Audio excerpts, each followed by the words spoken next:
3.0। जी हां, लोकसभा चुनाव में जीत दर्ज करने के बाद नरेंद्र मोदी लगातार तीसरी बार रविवार को प्रधानमंत्री पद की शपथ लेंगे। राष्ट्रपति द्रौपदी मुर्मू नरेंद्र मोदी को पद की शपथ दिलाएंगी। 9 जून को नरेंद्र मोदी शाम 7:15 पर शपथ लेंगे। राष्ट्रपति भवन में शपथ ग्रहण कार्यक्रम की तैयारियां जो है वो चल रही है। राष्ट्रपति द्रौपदी मुर्मू प्रधानमंत्री के साथ साथ केंद्रीय मंत्रिपरिषद के सदस्यों को पद और गोपनीयता की शपथ दिलाएंगी। बता दें कि शुक्रवार को राष्ट्रपति द्रौपदी मुर्मू ने नरेंद्र मोदी को नई सरकार के गठन का न्योता दिया है। राष्ट्रपति ने मोदी को दही चीनी खिलाकर नई सरकार बनाने के लिए आमंत्रित किया है। तो ये न्योता प्रधानमंत्री के हाथों में फिलहाल, कार्यवाहक प्रधानमंत्री, लेकिन बहुत जल्द रविवार के बाद आप देखेंगे एक बार फिर से देश के प्रधानमंत्री नरेंद्र मोदी शपथ लेते हुए। दही चीनी खिलाने के समय की भी तस्वीर हमने आपको दिखाई, जहां राष्ट्रपति द्रौपदी मुर्मू ने दही चीनी मीठा खिलाया प्रधानमंत्री नरेंद्र मोदी को, क्योंकि किसी भी कार्य के शुरू होने के पहले मीठा खिलाना काफी शुभ माना जाता है और ऐसे में ये जो पल है काफी खास हो जाता है। तो कल तीसरी बार नरेंद्र मोदी प्रधानमंत्री पद की शपथ लेंगे। तो वहीं अब मंत्रिमंडल पर चर्चाओं का दौर शुरू हो गया है। शुक्रवार देर रात जेपी नड्डा के घर एनडीए नेताओं की बड़ी बैठक हुई। दूसरी तरफ शपथ ग्रहण समारोह को लेकर राष्ट्रपति भवन में तैयारियां तेज हो गई हैं। 7 से 8 हजार लोगों के बैठने की व्यवस्था की गई है, जिसमें विदेशी और देश के मशहूर हस्तियां भी शामिल होने हैं। ये 3 तस्वीरें 9 जून को शपथ ग्रहण, मंत्रिमंडल पर चिंतन और राष्ट्रपति भवन में तैयारियां शुरू हो चुकी हैं। शाम 7:15 पर पीएम शपथ लेंगे। नरेंद्र मोदी प्रधानमंत्री पद की शपथ लेंगे और साथ ही कई मंत्री भी शपथ ले सकते हैं। और इसकी तैयारियां, इसके लिए चिंतन मंथन का जो सिलसिला है वो चल रहा है। मंत्रिमंडल पर चिंतन, जेपी नड्डा के आवास पर इस पर चर्चा हुई है। तो ये 3 तस्वीरें बेहद खास है और सबसे ज्यादा खास होगा रविवार की शाम। और इस शाम आप देखेंगे नरेंद्र मोदी को तीसरी बार शपथ लेते हुए। तो ये 3 तस्वीरें एक बार फिर से आपको लेकर जाते हैं 2014 में। 2014 के वक्त की शाम 7:15 पर तीसरी बार, क्योंकि प्रधानमंत्री शपथ लेने वाले हैं। तो इससे पहले 2019 और 2014 में भी उन्होंने प्रधानमंत्री पद की शपथ ली थी। उस वक्त की तस्वीर है जब 2014 में पहली बार उन्होंने जो है शपथ ली थी और उस वक्त प्रणब मुखर्जी ने उन्हें शपथ दिलाई थी। 2019 की भी तस्वीर आप देख रहे हैं जब वो दूसरी बार प्रधानमंत्री बने और उस वक्त भी नजारा काफी ज्यादा दिलचस्प था। और इस बार 2024 की बात करें तो शाम 7:15 पर एक बार फिर से नरेंद्र मोदी प्रधानमंत्री पद की शपथ लेंगे और राष्ट्रपति द्रौपदी मुर्मू उन्हें पद और गोपनीयता की शपथ दिलाएंगी। और साथ ही राजघाट भी जाएंगे नरेंद्र मोदी और यहां पर वो नमन करेंगे, बापू को श्रद्धांजलि देंगे और उसके बाद वो फिर रवाना होंगे शपथ ग्रहण के लिए। तो कल पीएम मोदी सरकार के शपथ ग्रहण समारोह की सुरक्षा को फुल प्रूफ बनाने के लिए दिल्ली की ऐसी किलेबंदी कर दी गई है कि परिंदा भी पर ना मार सके। दिल्ली पुलिस ने 9 और 10 जून तक दिल्ली को नो फ्लाई जोन घोषित कर दिया है, यानी दिल्ली के आसमान में ड्रोन या कोई दूसरी चीज उड़ाने पूरी तरह से रोकी गई हैं। छोटे साइज के कुछ खास विमानों से लेकर गर्म हवा के गुब्बारे उड़ाने पर पाबंदी होगी। इसके साथ ही पैरा जंपिंग करने की भी मनाही रहने वाली है। कौन कौन शामिल होने वाला है शपथ ग्रहण में, ये जल्दी से आपको दिखा देते हैं। शपथ में विदेशी मेहमान होंगे। प्रविंद जगन्नाथ पीएम मॉरिशस के मौजूद रहेंगे। इसके अलावा मोहम्मद मोइजू राष्ट्रपति मॉरिशस के मौजूद रहेंगे। विदेशी मेहमानों में शेख हसीना का नाम भी है, जो कि बांग्लादेश की पीएम है, उनका भी नाम इसमें शामिल है। इसके अलावा राष्ट्रपति श्रीलंका के रानिल विक्रमसिंघे भी मौजूद रहेंगे। ये विदेशी मेहमान प्रधानमंत्री के शपथ ग्रहण समारोह में शामिल होंगे। नेपाल के पीएम पुष्प कुमार डहल भी मौजूद रहेंगे। भूटान नरेश के वांगचुक जिग्मे खेसर वांगचुक मौजूद रहेंगे। इसके अलावा सेलिश के अहमद अफीक उपराष्ट्रपति मौजूद रहेंगे। तो ये वो खास मेहमान है जो प्रधानमंत्री के शपथ ग्रहण में शामिल होंगे। राष्ट्रपति भवन को सजा दिया जा रहा है, विदेशी मेहमानों के स्वागत के लिए तैयारियां की गई हैं और साथ ही सुरक्षा के लिहाज से ऐसी किलेबंदी की गई है कि परिंदा भी पर ना मार पाए। 9 और 10 जून नो फ्लाई जोन घोषित किया गया है। राजधानी में किसी भी तरह की चीजें आपको आसमान में उड़ती नजर नहीं आएंगी। ये सुरक्षा के लिहाज से इंतजाम किए गए हैं। और दूसरी बड़ी चीज ये कि देखिए, तमाम जो अहम अतिथि है, खास अतिथि, विशेष मेहमान जो हैं वो शामिल होंगे। नरेंद्र मोदी तो शपथ लेंगे ही प्रधानमंत्री पद की, और साथ ही कई मंत्री भी ऐसे हैं जो शपथ ले सकते हैं मोदी 3.0 में। तो ये बहुत ही खास पल होगा, ऐतिहासिक पल, जब कोई एक चेहरा तीसरे बार प्रधानमंत्री की शपथ लेता नजर आएगा। 2014, 2019, 2024 में नरेंद्र मोदी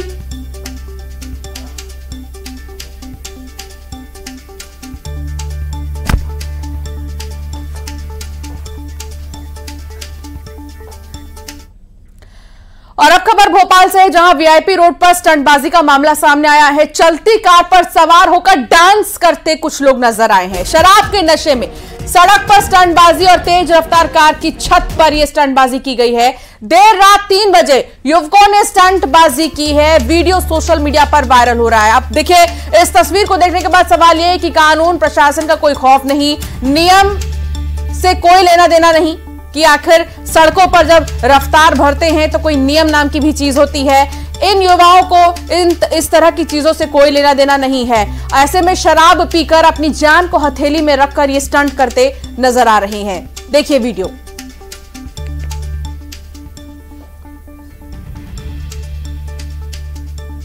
शैलेंद्र भदौरिया संवाददाता साथ जुड़ गए हैं। शैलेंद्र, आखिर इतनी लापरवाही सड़कों पर क्यों? देखिए, बिल्कुल सवाल पुलिस के कार्य प्रणाली पर खड़ा होता है। जिस तरीके से पुलिस रात्रि में कॉम्बिंग गश्त की बात करती है लगातार, जो खासकर जो वीआईपी मूवमेंट वाले इलाके हैं या जो जिन इलाकों में लोगों का रात में मूवमेंट रहता है, उन इलाकों में लगातार गश्ती की बात कही जाती है। लेकिन लगातार वीआईपी रोड से इस तरह की घटनाएं सामने आ रही हैं। ये कोई पहला वीडियो नहीं है जो स्टंट का सामने आया। उसके पहले भी लगातार, चाहे बाइक से स्टंट हो, साइकिल का स्टंट हो या फिर चलती कार का स्टंट जो है वो लगातार इस तरीके के सामने आ रहा है। और यही देखिए, वीडियो पूरा रात को तकरीबन 3 बजे का बताया जा रहा है। और ये सारे युवक जो थे वो नशे में धुते थे और ये गाना बजाते हुए कार की छत पर जो है वो डांस करते नजर आ रहे थे। तो ये वीडियो अब सोशल मीडिया पर वायरल हुआ है। उसके बाद पुलिस इस गाड़ी के नंबर के आधार पर आरोपियों की तलाश में भी जुट गई है। लेकिन सवाल जो है वो लगातार पुलिस की कार्यप्रणाली पर खड़े हो रहे हैं कि जिस तरीके से लगातार गश्त की बात कही जाती है, लेकिन उसके बावजूद भी अगर ये लोग इस तरह से स्टंट करते हैं तो न केवल इनकी जान पर बनाती है, बल्कि आसपास से जो लोग गुजर रहे होते हैं उनकी भी जान को खतरा हो सकता है। जी, बहुत शुक्रिया शैलेंद्र जानकारी साझा करने के लिए। रायसेन से खबर, जहां अनियंत्रित होकर एक शराब से भरा ट्रक पलट गया। अंग्रेजी शराब लेकर धार से सागर जा रहा था ये ट्रक, डिवाइडर से भी टकराया है। ड्राइवर को चोट आई है, अस्पताल में भर्ती ड्राइवर को किया गया। कोश्यारी गांव के पास ये ट्रक पलटा है और अब देखिए कैसे बुरे तरीके से ये जो ट्रक है वो रायसेन में पलटा। धार से सागर जा रहा था, काफी ज्यादा नुकसान और ड्राइवर को भी चोट आई है।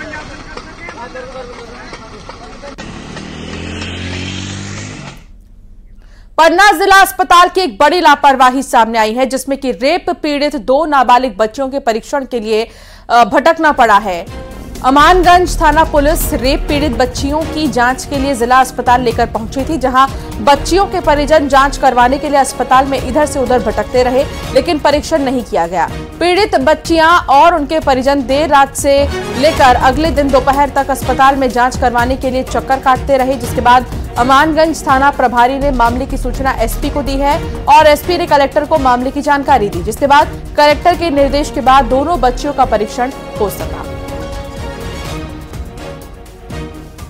ये रेप पीड़िता हैं जिन्हें तरसना पड़ रहा है टेस्टिंग के लिए और पूरा एक दिन इन्होंने इंतजार किया। बच्चियों को भटकाया गया, हालांकि इस पर फौरन से जब संज्ञान लिया गया तो फिर जाकर टेस्टिंग हुई। उनको मेडिकल कराने का प्रयास किया उनका, किंतु कुछ इशू होने के कारण कल शाम को मेडिकल नहीं हो पाया। डॉक्टर्स की अनुपलब्धि थी या जो भी, और कहा गया था कि आज सुबह मेडिकल होगा। तो आज सुबह जब लेके पहुंचे तो उसके बाद भी काफ़ी समय लग गया काफ़ी समय लग गया कि डॉक्टर्स ही नहीं मिल पाए मेडिकल कराने के लिए, एमएलसी कराने के लिए, जिस कारण बच्चों का एमएलसी कराने में देरी हुई। और इसके बाद कलेक्टर साहब से चर्चा की गई तो उन्होंने कार्रवाई कराते हुए डॉक्टर उपलब्ध कराए। संजय तिवारी संवाददाता साथ जुड़ गए हैं। संजय, इस तरह की परिस्थितियों के लिए क्यों नहीं प्रायोरिटी पे जांच होती है, और अगर नहीं हो रही तो इसका जिम्मेदार कौन?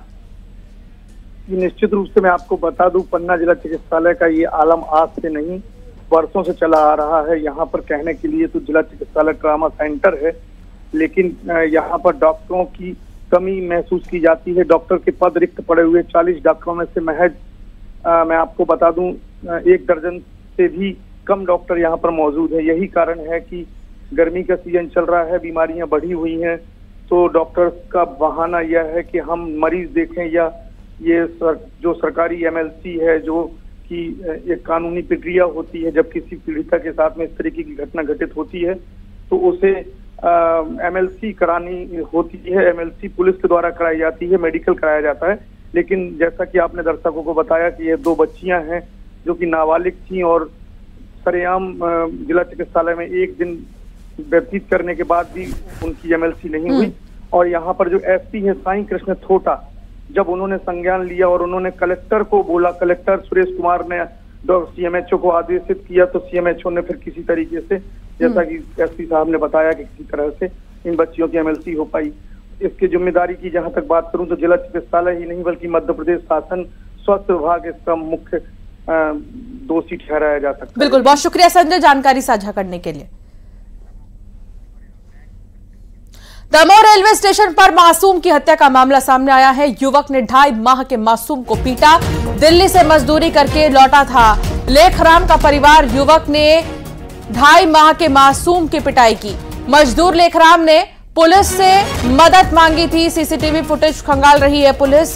संदिग्ध व्यक्ति की फोटो भी सामने आ चुकी है, और अब जो है इस मामले में जांच को और भी तेजी से आगे बढ़ाया जाएगा, और फिर जल्द कार्रवाई की बात पुलिस करते नजर आ रही है।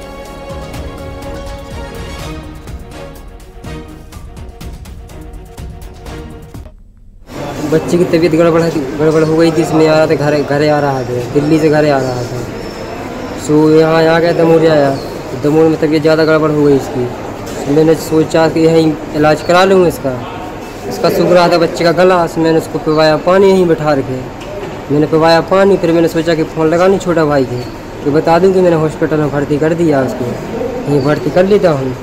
फिर इतने में सोचा कि मैंने ऐसा दूर लगाया मैंने फ़ोन, इतने में कोई आदमी आया, छोटे से बच्चे को मारने लगा, 3-4 लपाड़ा उसको मारा, और उसको भी, मेरी बीवी को भी मारा। मैं बचाने का, मेरे को भी मारा, मेरे को कुछ मारने नहीं मिला।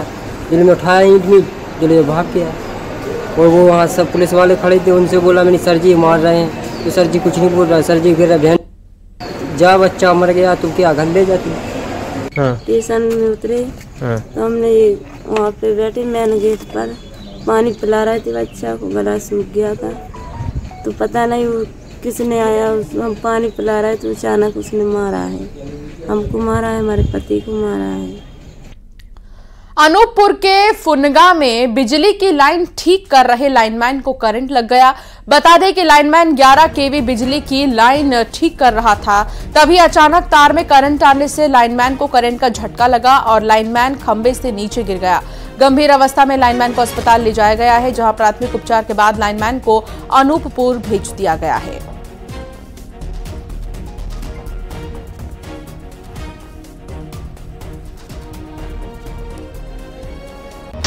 मुझे लगा जंपर काट ले तो ट्रांसफार्मर लगाना आसान रहेगा, पूरा परमिट नहीं लेना चाहिए। तो बात करके और परमिट लिए, पर परमिट हो नहीं पाया था, मैं चढ़ गया। अच्छा। और मैं उनका हाथ जैसे मारा, मेरा हाथ खींच लिया। अच्छा। और आगे बढ़, आग लग गई। मैं जब तक बेहोश नहीं हुआ वहाँ पर, मुझे तब तक छोड़ा नहीं, फिर मैं नीचे गिर गया। वो एक आउटसोर्स अर्धकुशल श्रेणी का कर्मचारी है जो कि डीजी नगरानी के अधीन कार्यरत है। प्राप्त जानकारी के अनुसार उसने 11 केवी पसला फीडर में कार्य करने के दौरान 11 केवी लाइन में करंट लगने से, करंट के चपेट में आने से वो मूर्छित होकर नीचे गिर गया, जिससे गंभीर चोटें आई है। और बुलेटिन में फिलहाल इतना ही, आगे भी खबरों का सिलसिला जारी रहेगा।